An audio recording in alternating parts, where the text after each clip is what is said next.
which was, of course, the trip heard round the world from Kyle Filipowski. Okay, so Kyle Filipowski, not sure if you remember that name. If you're not a college hoops diehard, you probably learned it 3 or 4 weeks ago.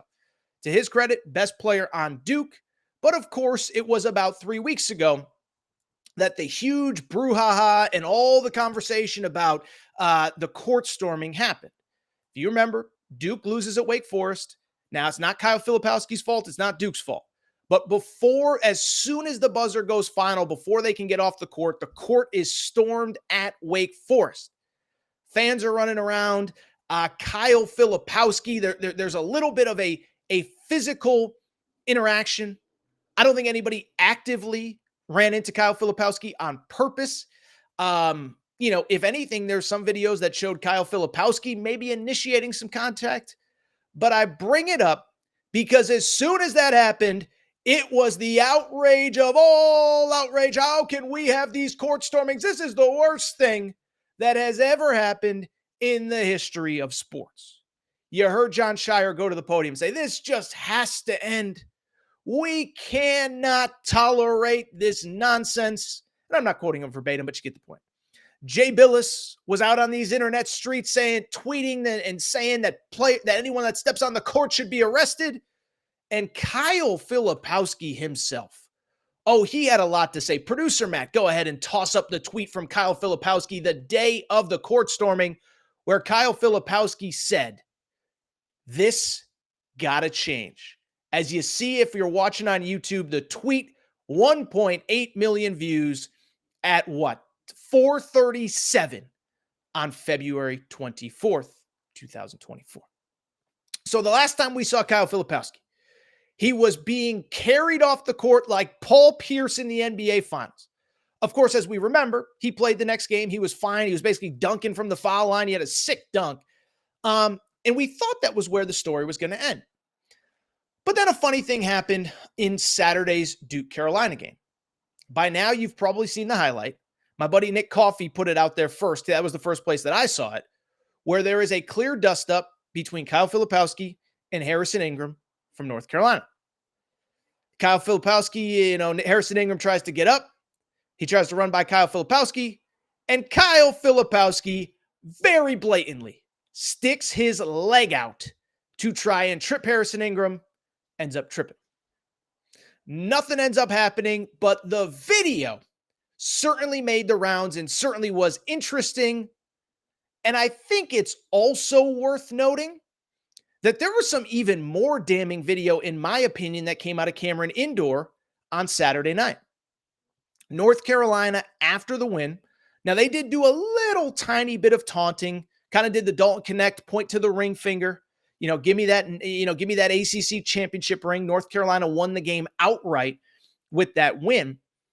But at the same time, as soon as they did that, whether it was right or wrong, those Cameron crazies that everybody loves, the fan base that can do no wrong, well, they threw ice and they threw water at the North Carolina team.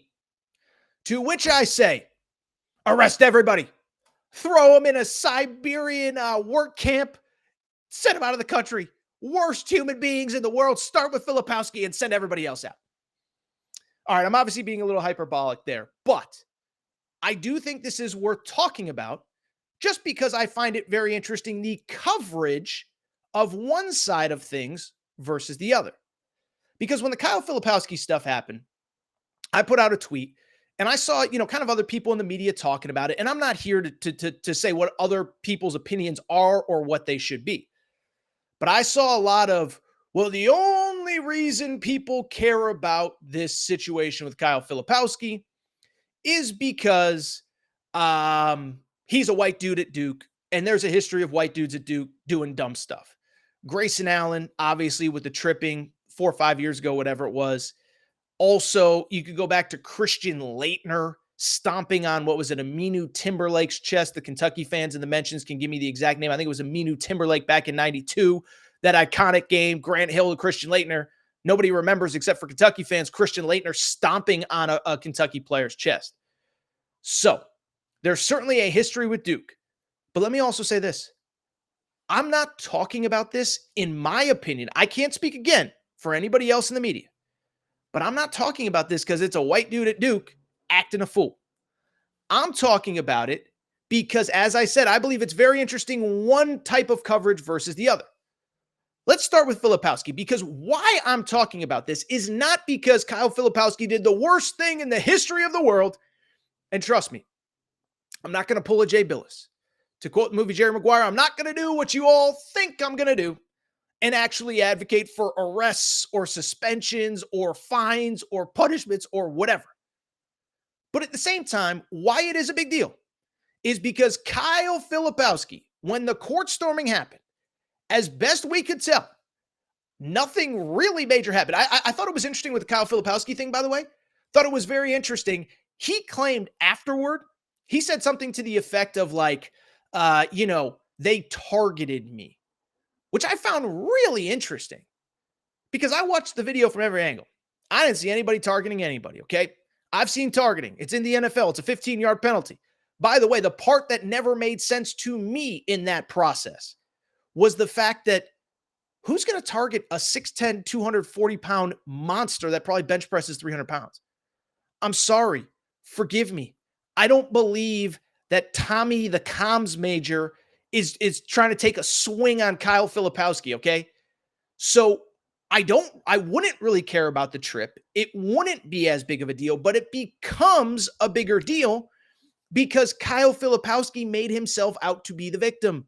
Because Kyle Filipowski said, this gotta change. Well, if it's about your safety at Wake Forest, that's fine.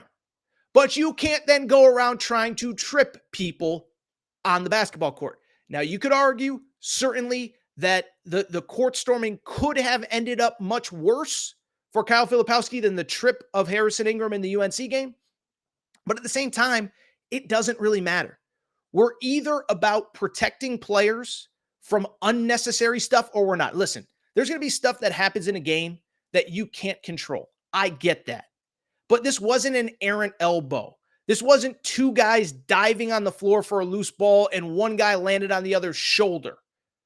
This was intentional and it was egregious. Do I think it is the worst thing in the world? I do not. But if you're Kyle Filipowski and you claim to be the biggest victim in the history of victimhood, everybody at Wake Forest, Tommy the comms major, is out to get you. Well, I'm sorry, but the spotlight's going to be on you. And I do think we need to talk about it. And we need to hold you accountable.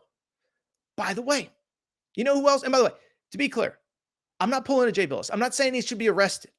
It'd be nice to get a statement from Duke because Duke was all about the inappropriate behavior of the Wake Forest fans. How about the inappropriate behavior of your player?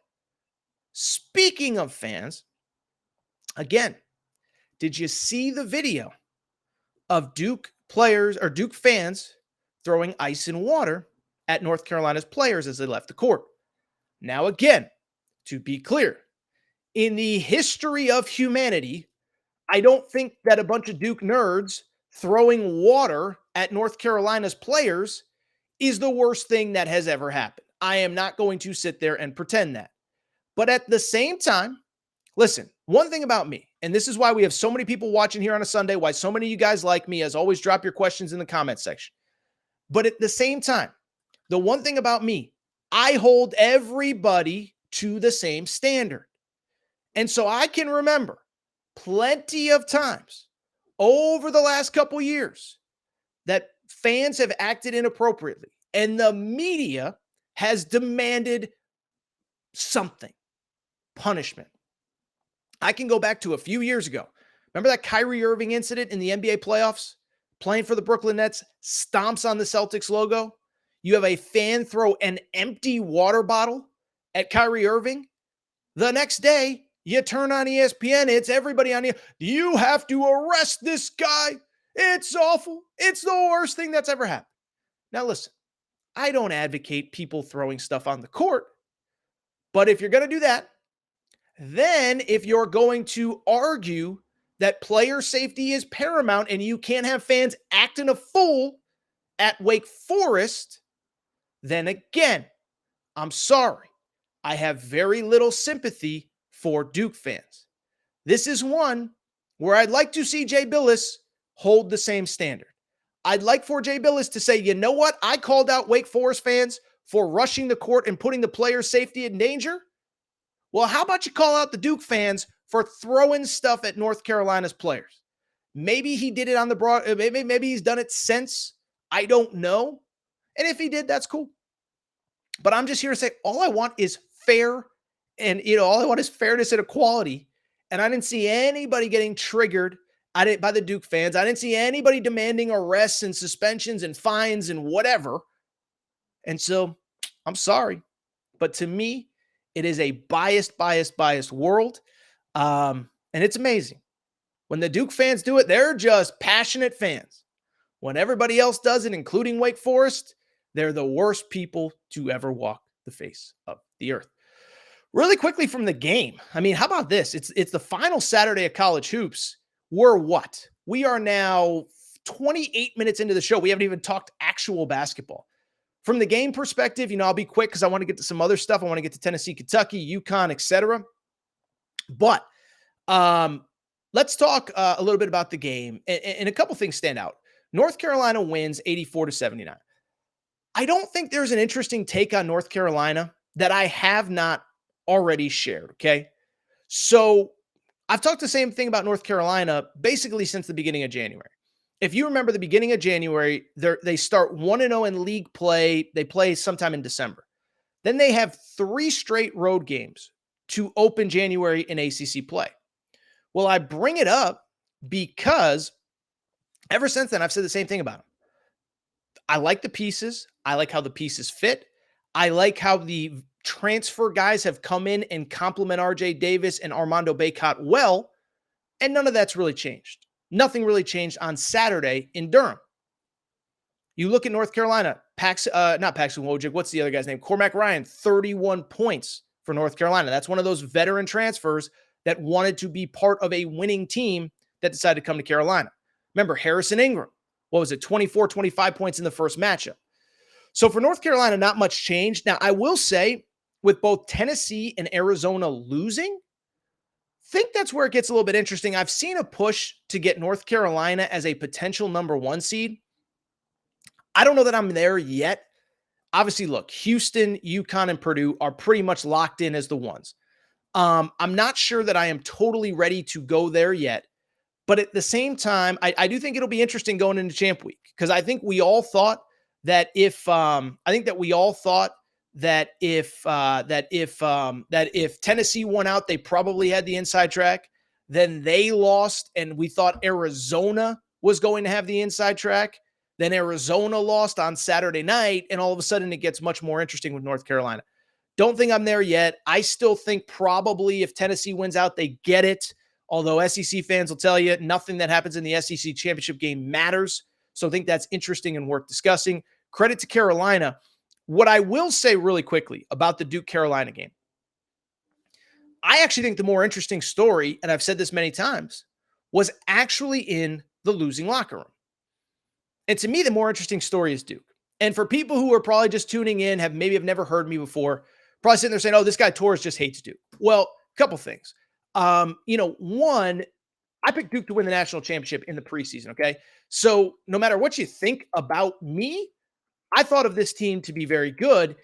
And I did mention throughout the season, I said, this is the first time that I can ever remember. I said, is Duke actually being a little bit under-talked about right now? And I remember talking about this probably about 2-3 weeks ago. It's like Duke just keeps winning all these games. We're not talking about them. We're talking about Tennessee. We're talking about Kentucky. We're talking about Arizona. We're talking about Purdue. We're talking about Houston. We're talking about Kansas. We're talking about Iowa State. We're not talking about Duke. And so I kept saying, like, are we not talking about Duke enough? But the counter to me is this. I've said for weeks, maybe we're not talking about Duke enough. I've actually done a complete 180. And this game kind of made me reevaluate how I feel about Duke. Now, like I said, picked them in the preseason to win the national championship. Thought they were really good. But they lose at home to Carolina in a game where the ACC title is on the line. And I don't want to take away from Carolina, but it does make me reevaluate Duke. Because go back and look at the totality of their season. They're 25-6 or something like that heading into the ACC tournament. But if you look at this season, why was I down on Duke going into the year or going into conference play? It's because if you watch them in the non-con, you said, they're not playing very well right now. And so you watch Duke, they lost to Arizona at home. No, the final score was close, but Arizona largely dominated that game. They lost at Arkansas. They lost early to Georgia Tech. Now you get to ACC play, and you start looking around. The ACC is not good. They lost twice to North Carolina, clearly the best team in that league. Wake Forest, who's a bubble team at best, has work to do just to get into the NCAA tournament. They lost at Wake Forest. And so you look at the resume of Duke. One pretty nice neutral court win over Baylor back in December. Michigan State at the Champions Classic. Michigan State is a fringe bubble team. They're not really on the bubble, but they're not very good. And, other than that, there's just not that much to the resume. They did beat Clemson at home by 1. I just wonder, is it possible that this Duke team is actually a little bit overrated? Because I said this on Friday's show. I think most of these best teams, I think most of these best teams realistically are teams that I think will all, I think it's going to be hard to knock out Kentucky in the first weekend, Arizona in the first weekend, UConn in the first weekend, Houston, et cetera, et cetera.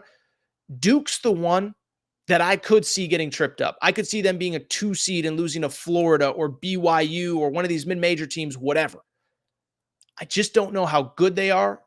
They don't really have a lot of great wins when you really break it down. I think it's possible they might be overrated.